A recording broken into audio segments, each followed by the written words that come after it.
Қайырлы күн аналар, менің каналыма қош келдіңіздер. Маған тіркеліп лайк басуды ұмытпаңыздар.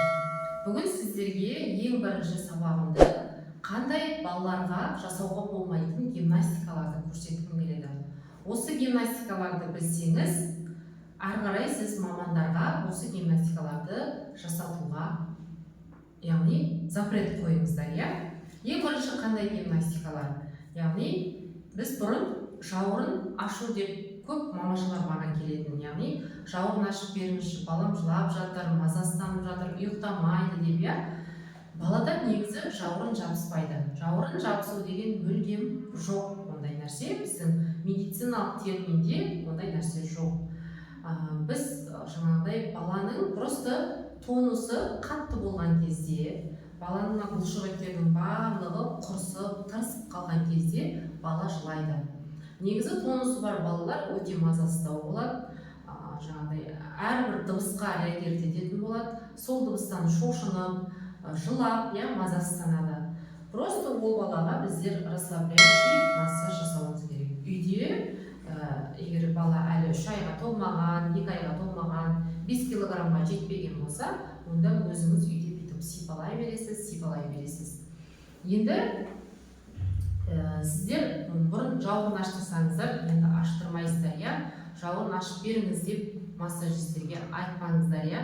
Жауырын жабыспайды. Просто ол массажист массажды дұрыс жасай білу керек, дұрыс техникасын жасай білу керек. Егер сіздің балаңызда гипертонус болып жауырын жабысып жатса, ол массажын дұрыс жасап беру керек сіздерге. Бұрын біздер міне былай массажды жауырынды ашқан кезде былай ашатынбыз, иә?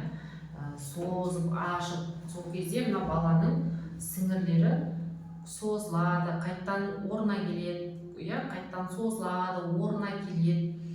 Осылай біз баланы кейінгі уақытқа мына жерін бәрін босатып жібереміз да, уже бала отыратын кезде бүкірейіп отыратын болады, бала бүкірейіп отыратын болады. Ондай нәрсе бізге керек емес сіздің балаңызға.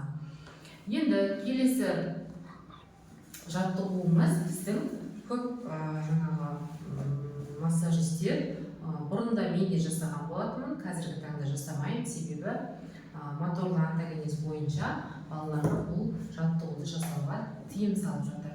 Яғни баланың аяғын қосып алып бірге көтереміз былай қарай. Былайынан көтеретін массажистер бар, бұл зиян болады, яғни құтын ашу былай қарай, бұны тіпті қазіргі таңда дисплазия деген диагноз бар, дисплазия, гипоплазия, аплазия, яғни баланың ұршығы мүлдем жоқ, болмаса дұрыс дамымаған. Бір жағында бар, бір жағында жоқ, Сол кезде бұл гимнастика сол дисплазия ауруына кері әсерін тигізеді, яғни баланың ұршығының орнынан тайып кетуіне, болмаса ұршықтың дұрыс тұрмауына зиянын тигізеді. Сондықтан да бұл жаттығуларды жасатпаңыздар. Тағы да мынандай жаттығулар бар. Яғни аяғын көтеріп жасайтын жаттығу керек емес. Аяғын көтеріп жасағаннан одан жаңағы дисплазия жөнделмейді.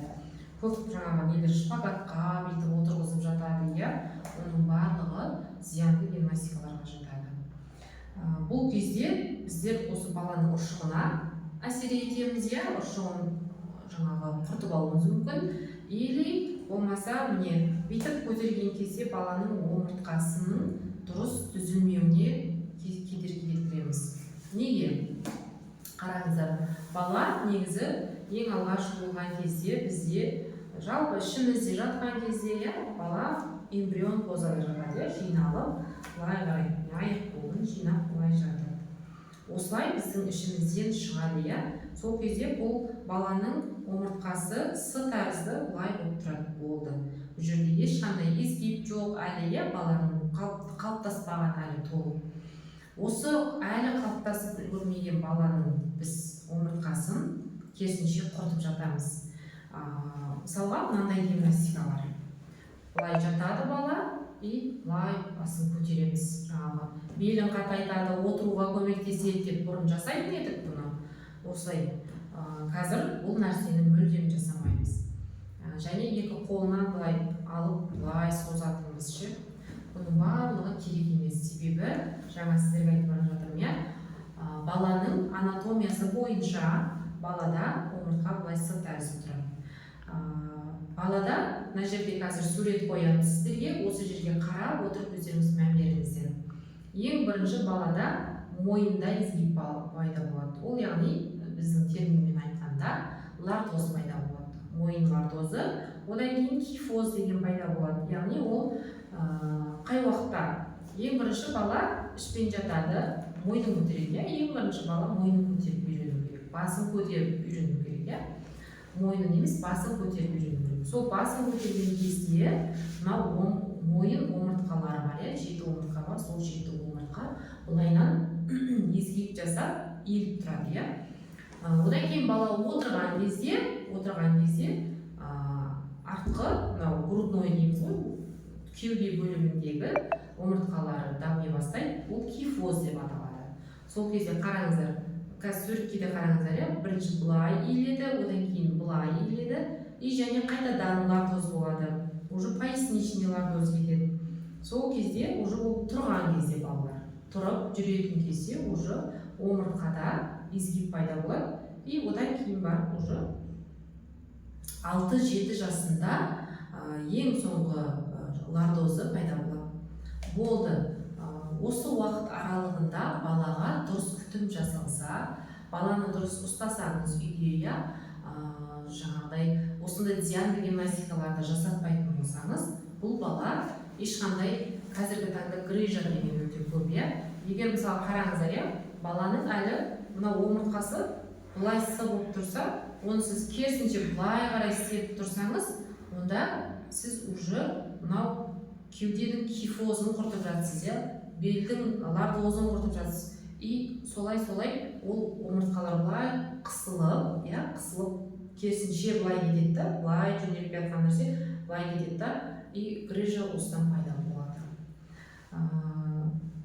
Бұрындары біздің кезімізде, мысалы менің ата-аналарымда біздерді отыратын бала, әлі отырмаған баланы жастықты қойып жан-жағамызға баланы отырып үйрететін, солай үйрететін. Бұрынғы кездері тіпті массажда болмаған ғой бұл кезде. Сондай нәрсемен бізді отыруды үйретті. Ал ол нәрсе дұрыс емес екенін қазір біліп жатырмыз. Ал қазіргі таңда грыжа, протрузия дегендер өте көп сол себептен. Сондықтан бала өзі дайын болған кезде отырады. Осы гимнастика, одан кейін мынандай бар. Қолына былай ұстайды да, былай качать етеді, мынадан былай қарай істейді. Бұл да балаға өте зиян. Балада әлі дұрыс қалыптасып үлгермеген, әлсіз балалардың бұлшықеттері, олардың барлығы бұл балаға зиян болады. И мойнын ашу деген бір үлкен тема бар бізде. Аналар келіп жатады, 3 айлық, и осылай мысалға жатқан күйінде баламның мойны ашылмай жатыр, болмаса жаңағыдай баламның мойны қысқа сияқты деп келеді. Сіздер қараңыздар, мысалға былай жатқан кезде бала и так өзі мойны ашылмай жатады, осылай жатқан кезде. А бала когда басын көтереді, мысалға, былай ішпен жатып басын былай көтереді, сол кезде бар оның мойны ашылады. Балада өзі бойында 7 омыртқа болады. Сол 7 омыртқаны біз созып бере алмаймыз. Өзі бар омыртқа сол. Оны созудың, былай көтерудің қажеті жоқ, ешқандай қажеті жоқ. Просто егер мойындарына жаңағы ауа кірмей сөйтіп жатады, и сол кезде біздер қараңыздар, мойынды просто қолыңызбен ұстайсыз да, кеуделері бар, кеудесінде бұлшықеттер бар, осыны тартып жібересіздер, и сол кезде мойын ашық болады. И ең дұрысы баланы ішпен жатқызып мойнын көтерту. Басын көтерту, мойнын не бердім ғой, басын көтерту. Яғни осылай жатады бала ішпен, и сөйтесіз, алдына ойыншық бересіз, баланың басынан жоғары қарай бүйтіп былайынан ойыншық бересіз. Былайынан қоя бермеңіздер, оған ол қарай алады, бастапқы кезде қарай алады. Бастапқы 1-2-3 айында жерден бастайсыздар. Мына жерден қоясыздар, одан кейін сәл былай қоясыздар, одан кейін сәл былай. Жай бала уже басын бет былай көтере береді, уже төбеге бүйтіп қарай алатын болады. Солай баланың мойнын көтертуге үйретесіздер, басын көтертуге үйретесіздер. Мойнын солай ұстайтын болады бала. оның жаңағы мойын ұстамай жатыр, байлап басын көтере алмай жатыр деп соған массаж керек еді деп келіп жатады да мамашалар. Біз именно осы мойынға келгенде ешқандай ештеңе жасамаймыз. Просто егер балада гипертонус болатын болса, мына арқасының бәрі бұлшық еттер тырысып тұратын болса, содан көтере алмауы мүмкін. Болмаса бала шалқақтай береді, наоборот, иә. Сондай кезде біздер тек қана арқасына массаж жасап береміз.